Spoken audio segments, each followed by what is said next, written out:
के सखी बताओ तोर लड़का भइल है चाहे लड़की भइल हिया तो कौन कौन उपाय कैलू है बोलो बोलो तो लड़की बतावती है का बतावती है अरे कि कौन मास बाबा वो पिया हो कैले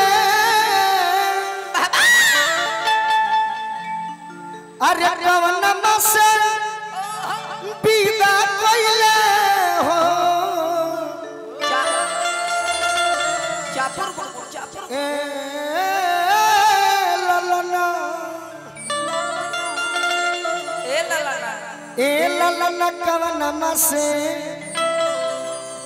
अरे सुतली से जरिया तो ए उज्जवल बाबा ए बाबा अरे दहिया हमर भारी भइली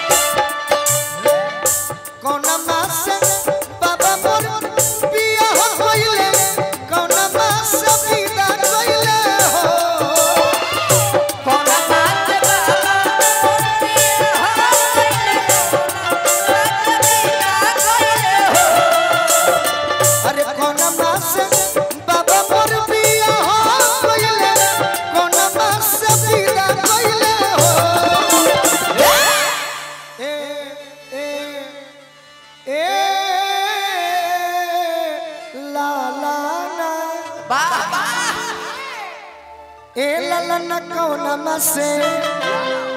अरे सुतली से जरिया तो अरे दहिया हमरो भारी भइली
आशीर्वाद रूप में सब कलाकार के तरफ से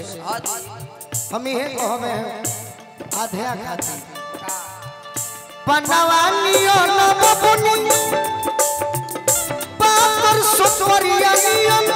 झुरहुर हो पनवानियो नबुनी पापर सुतवरिया अरे पनवानियो नबुनी पापर सुतवरिया पनवा नियन बबुनी पातर सुपड़िया नियन झुरहुर न हो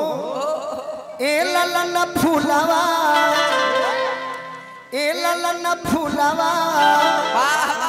अरे नियन सुगवारो नजरिया नाहिला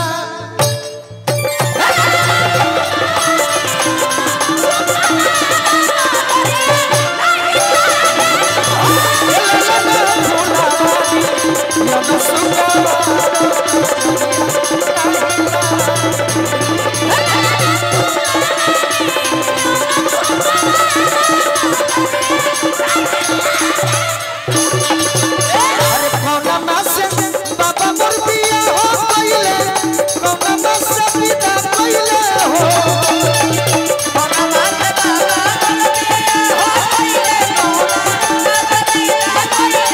अरे कौन मास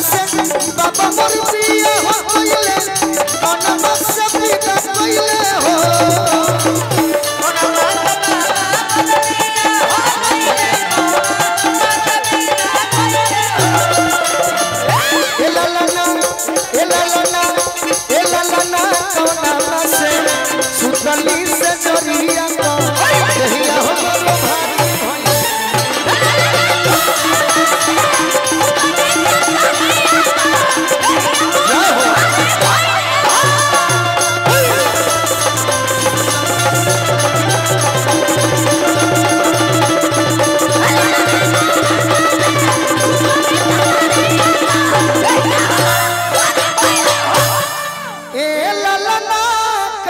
हमरो भारी अरे सुतली से जरिया तो दहिया हमरो भारी भइली